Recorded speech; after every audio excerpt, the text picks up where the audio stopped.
Музыкальная семья Божок из города Покровска, работа медиков, новогодние каникулы, планы учреждений культуры на наступивший год, крещенская купель на реке Лени и визит председателя правления движения первых Артура Орлова. Смотрите в этом репортаже главные новости из Хангаласского улуса.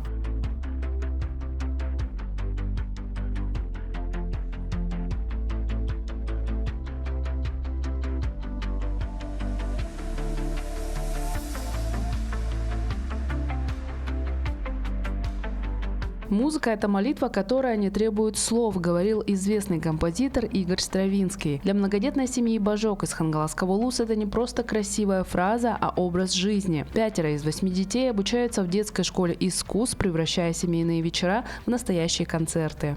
10 лет назад Михаил и Фрида Божок сменили степи Алтайского края на снежные просторы Якутии. Сначала жили в Махсгаллохе, а затем обосновались в Покровске. Нам очень нравится. Наверное, единственное, к чему мы привыкнуть не можем, это к якутским морозам. Ну, а все остальное нас нравится. Нам нравится очень народ, который здесь живет, очень дружелюбный, гостеприимный. Нам нравится культура, которая здесь. Ну и мы очень рады здесь обосновываться, здесь жить. Именно здесь, на новой родине, их семья стала по-настоящему большой. В Якутии у супругов родились еще 6 детей. Мы приехали с Алтая с 2 детьми. Получается, 6 детей у нас родились здесь, в Якутии, в нашем Покровском роддоме. То есть 6 детей якутяне? Да, 6 детей якутяне. Музыка в доме Божок звучит постоянно. Глава семьи играет на фортепиано и гитаре для души, а мама владеет инструментами профессионально. За ее плечами музыкальная школа по классу фортепиано, флейты и домбры. Поэтому вопрос, отдавать ли детей учиться музыке, даже не возникал. Старших сразу записали в Покровскую детскую школу искусств. Музыка, она помогает человеку как-то духовно развиваться.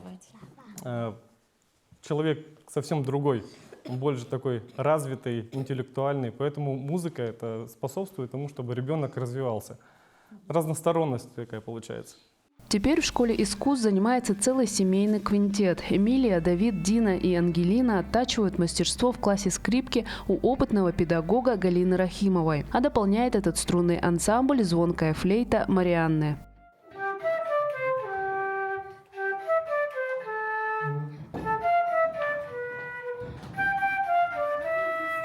Четверо детей мне занимаются, они все обладают очень хорошими данными. У них слух хороший, они мелодию запоминают сразу. Ну и отношения тоже к музыке серьезные. Они так не относятся, что вот, ну что там скрипка пиликает. Такого они никогда не скажут, они уже в этом смысле развиты. Занятия музыкой приносят свои плоды. 2-й год подряд фамилия Божок звучит в числе лауреатов республиканского конкурса «Музыкальная семья». Если в 2024 году на сцену выходил дуэт старших Эмилии и Давида, то в 2025 они сыграли квартетом. Узнаваемая мелодия из фильма «Любовь и голуби» в их исполнении покорила жюри и принесла спецприз.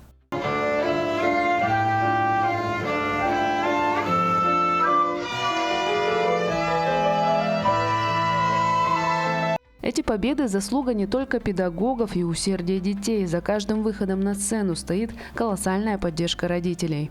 Мы стараемся всегда без пропусков. И даже в актированные дни мы привозим на машине, и дети ходят на занятия. Всегда стараемся. Очень-очень редко это там по болезни или если мы в отъезде, да, не получается. А так всегда стараемся, чтобы дети всегда были на занятии. Конечно, обязательно мы тоже дома с ними занимаемся. Вот. И тоже свой ансамбль есть, потому что мы участвуем в церкви, мы готовимся к выступлениям каким-то там в церкви, и поэтому тоже также дома играем, поем все вместе. Вот, дети подыгрывают это все и на флейте, и на скрипке. Видеть в зрительном зале родные глаза и чувствовать гордость родителей – лучшая мотивация для юного музыканта. Когда я выхожу, и папа, например, сидит, начинает снимать, ты думаешь, как бы лучше сыграть. Совсем скоро подрастут 3 младших, и, глядя на старших братьев и сестер, они наверняка тоже потянутся к инструментам. Старшие же мечтают о большой сцене и сложных произведениях. Я хочу научиться играть «Грозу» Вивальди. Она очень такая красивая, интересная. Мне очень хочется ее научиться играть. Главный секрет семьи Божок прост. Музыка в доме – это прекрасно, но еще прекраснее, когда она опирается на крепкий фундамент родительской любви и поддержки. Прошедшие новогодние каникулы стали одними из самых длинных за последние годы. Страна отдыхала больше недели. Но у болезней и травм выходных не бывает. Пока россияне отмечали праздники, врачи несли круглосуточную вахту. В праздничные дни Хангаласская центральная районная больница перешла на особый режим работы. В поликлинике Покровска практически все каникулы, за исключением 1-7 января, действовал кабинет неотложной помощи. Сюда обращались пациенты, состояние которых не требовало экстренного вызова бригады на дом. По специальному графику вели прием и узкие специалисты – лор, стоматолог, невролог и так далее. Пиковая нагрузка пришлась на 6 и 9 января. В основном обращались по поводу ОРВИ, острых респираторных заболеваний и по поводу сердечно-сосудистых заболеваний. 6 и 9 января работала врачебная комиссия. Кому показано, продлевали листки нетрудоспособности. Скорая. Однако на передовой в эти дни оказалась служба скорой помощи. Именно фельдшеры и водители приняли на себя основной удар. Работать пришлось в усиленном режиме. Количество вызовов в праздники традиционно возрастает. Поэтому дежурства велись круглосуточно, без скидок на красные дни календаря. То есть, если в обычные дни мы принимали вызовов где-то до 20, а в выходные дни у нас получилось больше 30 вызовов. Ежедневно. В основном были высокие температуры, высокие давления, головные боли, иногда там травмы были. Есть и позитивная статистика. По сравнению с прошлыми годами, в этот раз медики зафиксировали меньше случаев обморожения, несмотря на суровую зиму.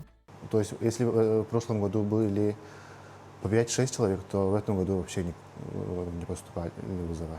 Праздничный марафон для медиков завершен, но их работа продолжается уже в штатном режиме. И хотя для большинства жителей каникулы были временем отдыха, для врачей они стали очередной проверкой на прочность, проверкой, которую они прошли с достоинством.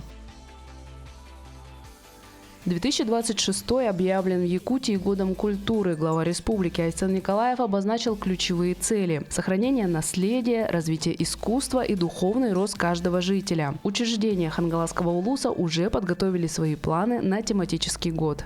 Благодаря программе поддержки местных инициатив в Год культуры преобразится территория Краеведческого музея имени Гавриила Ксенофонтова в Покровске. Двор украсят арт-объекты, отражающие самобытность улуса. Пространство поделят на тематические зоны. Одна расскажет о фауне кимбрийского периода и наскальных рисунках, другие посвятят эпохе Тыгына-Дархана и ямщицкой культуре. Постараемся отобразить так, чтобы территория музея это была не только цветники, пустыри, но и, конечно, это был мини-музей под открытым небом, отражающий историю, культуру и быт Хангаласского улуса. В 2026-м Хангаласский улус вновь посетят почетные гости, потомки Гавриила Ксенофонтова, внук Михаил и правнучка Анастасия, которые уже приезжали на родину знаменитого предка прошлым летом. Кроме того, музей станет частью киноистории. Планируются съемки художественного фильма «Дерзновение» к 140-летию Григория Орджоникидзе. Одна из сюжетных линий картины будет посвящена якутской ссылке революционера и его встрече с супругой Зинаидой Павлуцкой. Насыщенная программа и у библиотек. Центральная районная библиотека отметит 70-летие своего детского отделения. А к 85-летию народного писателя Павла Харитонова Оюку готовится большой проект совместно с воспитанниками Покровской художественной школы. Особое внимание сценическому искусству. Сотрудники библиотеки планируют создать единый каталог портфолио актеров народных и самодеятельных театров. Сейчас в районе действуют 3 народных театра, а самодеятельные коллективы есть почти в каждом наследии. Проект призван помочь непрофессиональным артистам заявить о себе и попасть в крупные республиканские проекты. В ходе реализации проекта мы будем собирать базу данных, материалы об их участии в различных спектаклях, об их работах, фотографии с их работ. Портфолио мы планируем создавать в электронном виде на нашем сайте. На сайте библиотеки? На сайте библиотеки, да. Также в 2026 году исполняется 130 лет со дня рождения первого якутского хормейстера Адама Скрябина. В честь юбилея и Года культуры формируется новый коллектив под названием «Хор главы Хангаласского улуса». Набор участников в возрасте от 25 до 50 лет уже открыт. Также в улусе широко отметят памятные даты других исторических личностей. В В Покровске впервые за 5 лет организовали крещенские купания. Длительный перерыв был связан с пандемией и экстремально низкими температурами в предыдущие годы. Местом для оборудования купели традиционно стала река Лена в черте города. Доступ к купели открыли вечером в Крещенский сочельник 18 января. На льду установили 2 палатки, одну для переодевания и совершения омовения, другую для набора святой воды. Чин великого освящения воды совершил иерей Иаков Бояркин. Помогали ему прихожане местного храма Покрова Пресвятой Богородицы. У нем же благоволи. Слава Тебе, Господи, слава Тебе! Первым в освященную Иордань окунулся участник спецоперации, финалист кадровой программы «Якутия. Земля героев» Тит Захаров. Этой традиции мужчина придерживается уже 20 лет. В прошлом году я был на СВО, и случайно на выполнение боевого задания я заехал в заброшенную деревню, и там как раз вот попалась нам купель. Она заброшенная была, мы вот там искупались. Это был прошлый год, ровно 18 января 2025 года. Многие верующие приезжали к реке не для погружения, а чтобы набрать крещенской воды в принесенные с собой емкости. Я первым делом, когда я прихожу домой, я сразу же окропляю весь дом святой водой с молитвой, окропляю всех жильцов, всех своих детей, в общем, все пьем эту воду. И когда вот если человек заболевает, то тоже обязательно принимаем натощак эту воду святую крещенскую. Но окроплять жилище обязательно надо, я считаю. Не только жилище, а еще и питье, еду. В общем, все, что, вот, допустим, чем человек пользуется, то и окропляем. Крещенские купания продлились до обеда 19 января. В течение всего времени дежурили сотрудники ГИМС, ЕДДС, полиции, пожарной службы и медики. Всего обряд омовения совершили около 80 человек. В Якутию с рабочей поездкой прибыл Герой России, председатель правления движения первых Артур Орлов. В рамках своего пребывания он посетил Хангаласский улус, где встретился с представителями местного отделения движения первых, которое входит в топ-5 самых успешных в регионе. Визит Артура Орлова в Хангаласский улус начался в Покровске с возложения цветов к памятнику павшим участникам СВО. Для гостя это не просто протокол. Артур Орлов сам участвовал в спецоперации, а движение первых возглавил в 2024 году.